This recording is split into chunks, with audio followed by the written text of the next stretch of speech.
Six chapter हमारा कौन सा है? Lines and angles. ठीक है, 9th क्लास का सिक्स चैप्टर है लाइन्स एंड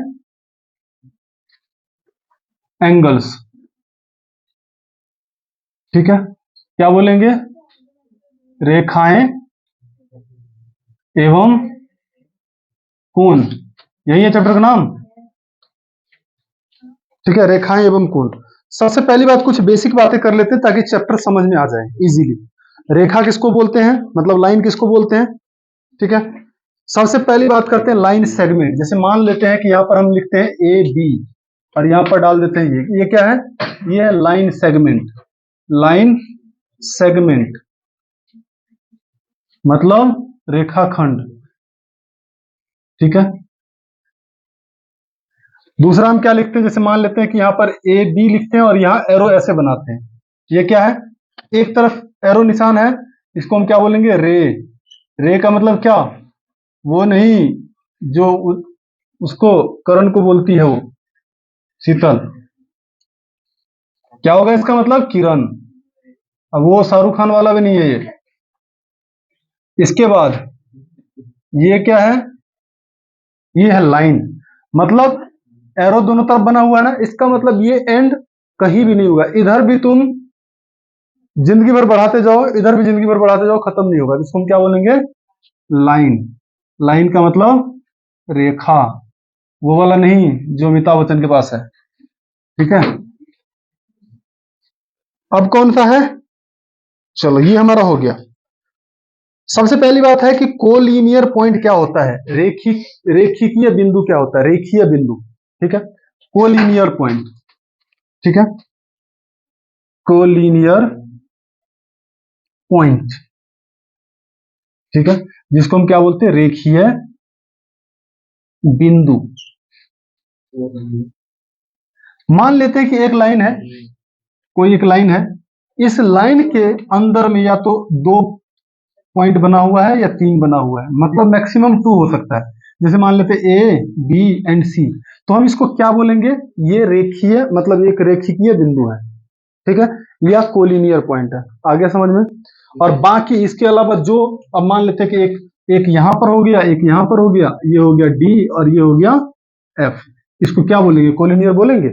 अदरवाइज ये कोलिनियर हो, नॉन कोलिनियर होगा, याद रहेगा। और रेखीय होगा, हिंदी में क्या बोलेंगे?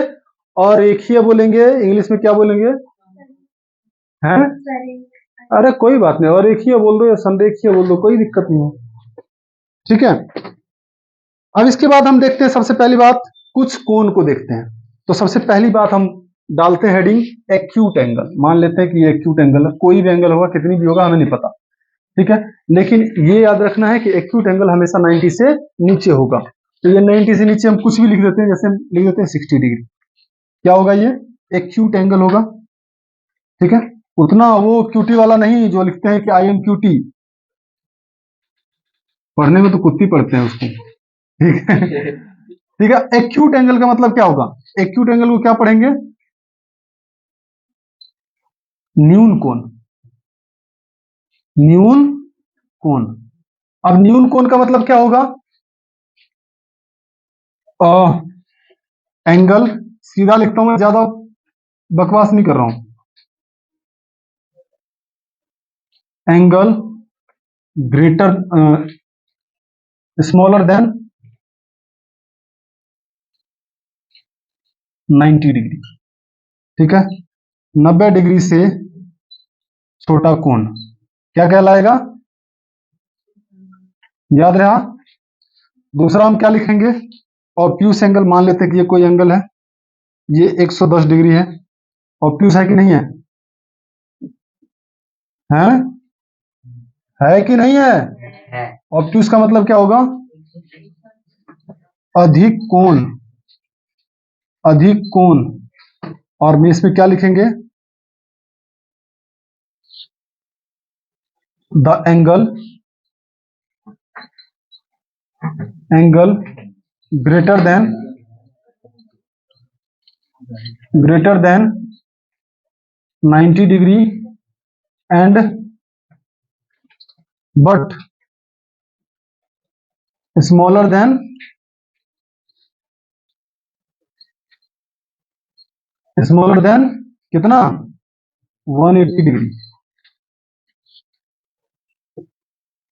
90 डिग्री से बड़ा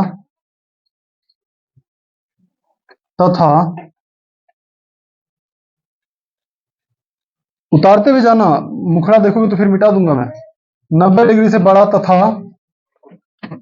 180 डिग्री से छोटा कोण को क्या बोलेंगे?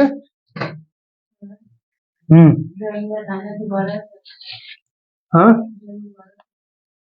नहीं बनाओगे तो कोई बात नहीं, समझ लेना, या तुम लोगों ने लिख ही रखा है बस समझ लेना, बाकी वीडियो में से करेक्शन कर लेना, छोटा डिफाइन के लिए लिख लेना। मिटा दो क्या? अरे वहां है ना, उसमें से देख लेना। आ रहा, पूरा आ रहा है ना, पूरा वीडियो आ रहा है। मिटाओ, सब दिख रहा है क्या करण? कहां से कट रहा है? यहां से बोल रहा हूं तो उससे भी लिख लेंगे बच्चे। जो नीचे ऑब्ट्यूस एंगल है अधिक कोण, इसका मतलब 90 डिग्री से बड़ा तथा 180 डिग्री से छोटा कोण को अधिक कोण कहते हैं। मिटाऊं?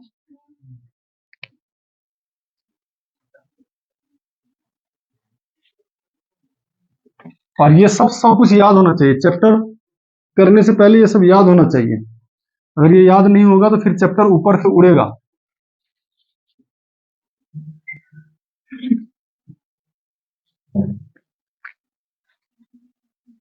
अब हमारा कौन कौन सा एंगल रह गया?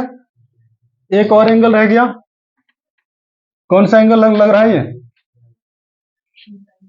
ये राइट एंगल है, मतलब 90 डिग्री है।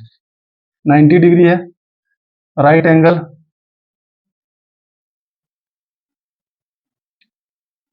हिंदी में बोलेंगे समकोण। ठीक है, इसको बोलना पड़ेगा कि लिखना पड़ेगा कि सीधा समझ जाओगे 90 डिग्री कोण को समकोण बोलते हैं। The angle have 90 degree. ठीक है, नेक्स्ट हमारा आता है कौन सा?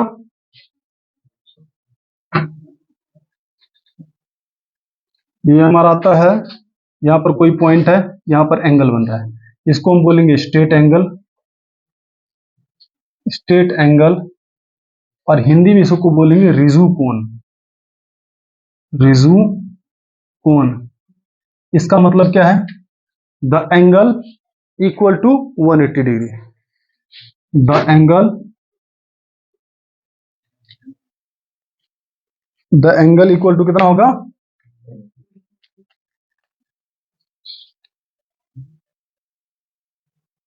एंगल है 180 डिग्री। ठीक है, यह कोण 180 डिग्री का होगा, यह होता है।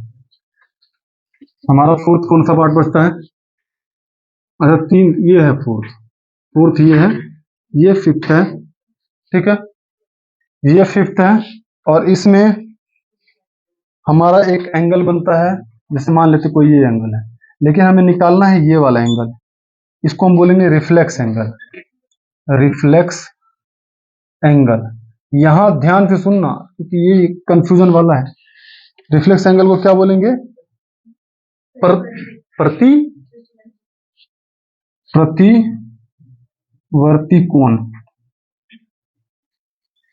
एक चीज ध्यान रखना, हमें इसका रिफ्लेक्स निकालना होगा। जैसे मान लेते हैं कि यहाँ पर ए है, यहाँ ओ है और यहाँ पी है, तो ए ओ पी का रिफ्लेक्स निकालने के लिए क्वेश्चन में बोलेगा, तो ए ओ पी को ही 360 में से माइनस करना है। क्या करना है? 360 माइनस में A O P, angle A O P, जिसका निकालने के लिए बोलेगा उसी को हम क्या करेंगे? माइनस करेंगे। लेकिन यहाँ पर रिफ्लेक्स का मतलब क्या है कि ये 180 से भी बड़ा होगा। एंगल का डिफाइन अगर लिखेंगे तो 180 से बड़ा एंगल को हम क्या बोलेंगे? रिफ्लेक्स एंगल बोलेंगे। आया समझ में? मतलब प्रतिवर्ती कोण बोलेंगे, वहां से लिख सकते हो। लेकिन जब निकालने के लिए डायग्राम में बोलेगा, क्वेश्चन में जब डायग्राम में बोलेगा निकालने के लिए, तो 360 में से किसको माइनस करोगे? जो पूछ रहा है, जिसका पूछ रहा है उसी को माइनस करोगे। जैसे इसका पूछ रहा था, मैंने इसी को माइनस किया। आ गया समझ में? या ये लिख दूं,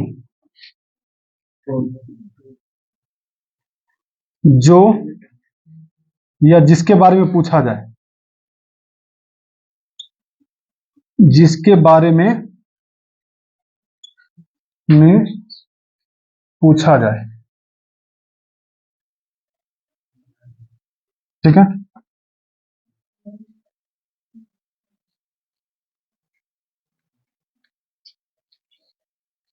फाइंड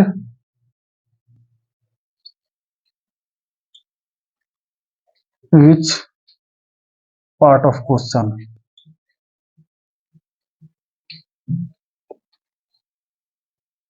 ठीक है, ये हो गया। उसके बाद दो तीन चीज और बच गया हमारा, यहां मिटा दूं। अब हमारा आता है एडजेसेंट एंगल, जिसको हम संगत कोण बोलते हैं, ठीक है। एडजेसेंट एंगल जिसको हम संगत कोण बोलते हैं,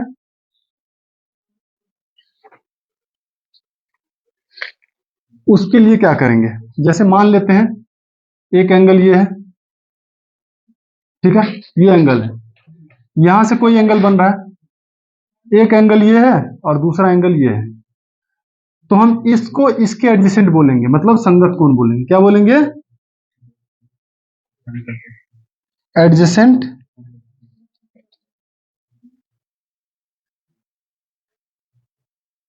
संगत कोण। याद रखना कि जो पड़ोस में कोण होगा वही को क्या होगा? संगत कोण होगा, पड़ोस वाला, पड़ोसी, ठीक है ना, पड़ोस में। याद रहेगा, याद रखने के लिए ये वर्ड है।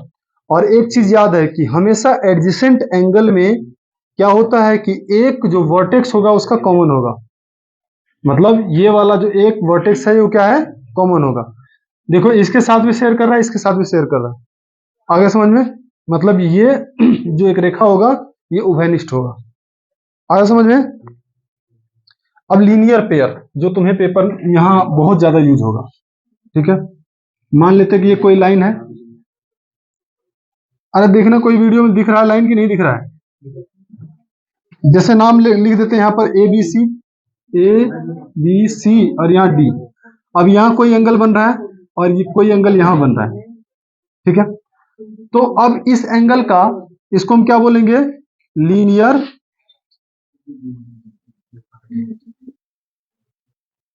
लीनियर पेयर, ठीक है। रेखिक कोण, इसका डिफाइन लिख देते हैं, sum of two angle is 180 degree.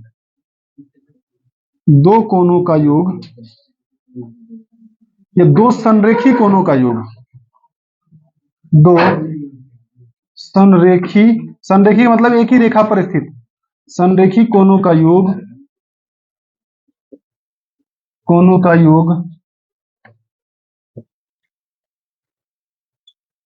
180 degree होगा, उसको हम बोलेंगे। अब जैसे मान लेते हैं तो कैसे लिखेंगे इसको? इसको लिखेंगे ए बी डी प्लस में सी बी डी, एंगल का sine equal to 180 degree, bracket में लिख देंगे एलपी, ठीक है, इस तरह से। लास्ट हमारा आता है कौन सा? वर्टिकल अपोजिट एंगल, VOA, ठीक है। यहीं पर बना देता हूं सीधा। मान लेते हैं कोई ये डायग्राम है, एक ऐसे बन रहा है और एक ऐसे बन रहा है, तो इसका नाम दे देते हैं, बीच में हमारा क्या है? यहां देते हैं O है ये, तो ये है A और ये है B, ये है C और ये है D। इसको हम क्या बोलेंगे? VOA, vertical opposite angle. Hindi में क्या बोलेंगे? शीर्षाभिमुख कोण बोलेंगे कि शीर्ष कोण बोलेंगे? शीर्षाभिमुख, ठीक है, शीर्षाभिमुख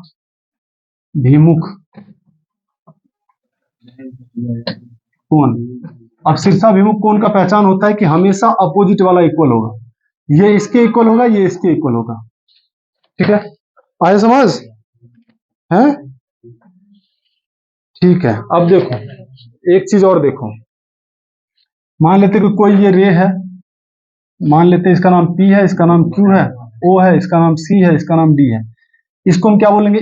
intersecting line, intersecting line, Hindi में क्या बोलेंगे? प्रतिच्छेदक रेखा, प्रतिच्छेदक रेखा, ये एक दूसरे को प्रतिच्छेद कर रहा है कहां पर? ओ पर। याद रहेगा ये कहां पर कर रहा है? ओ पर।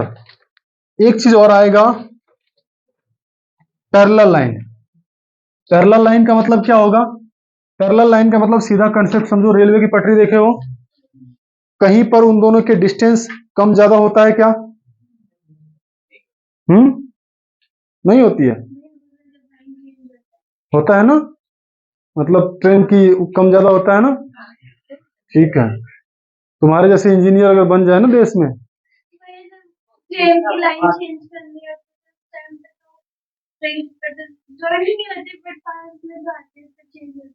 पास में आती है, लेकिन जिस पर ट्रेन दौड़ रही होती है और जहां से उसको डाइवर्ट किया जाता है उसमें चेंजेस आ जाते हैं। तो वही तो पूछ रहा हूं, पास में आ जाता, दूर में आ जाता। अगर ऐसा इंजीनियर बन जाए ना, तो ट्रेन को हर मिनट में अपना पहिया चेंज करना पड़ेगा। समझ में आ रहा है? क्या होगा? इक्वल डिस्टेंस होता है हर जगह पर, मतलब पैरेलल होता है दोनों हर जगह पर। जैसे मान लेते हैं ये इतना इक्वल डिस्टेंस कभी भी ये मिलेगा नहीं। तुम जिंदगी भर इसे चलाते जाओ, बुढ़ापे तक चलाते जाओ, 3-4 जन्म लेकर के चला लो, ये पैरेलल ही जाएगा। आया समझ में? इसका बहुत ज्यादा महत्व है तुम्हारे अभी इस चैप्टर में, और इस चैप्टर में हम इस सबको देखेंगे। तो ये बेसिक बातें हैं जो तुम्हें हमेशा याद रहना चाहिए।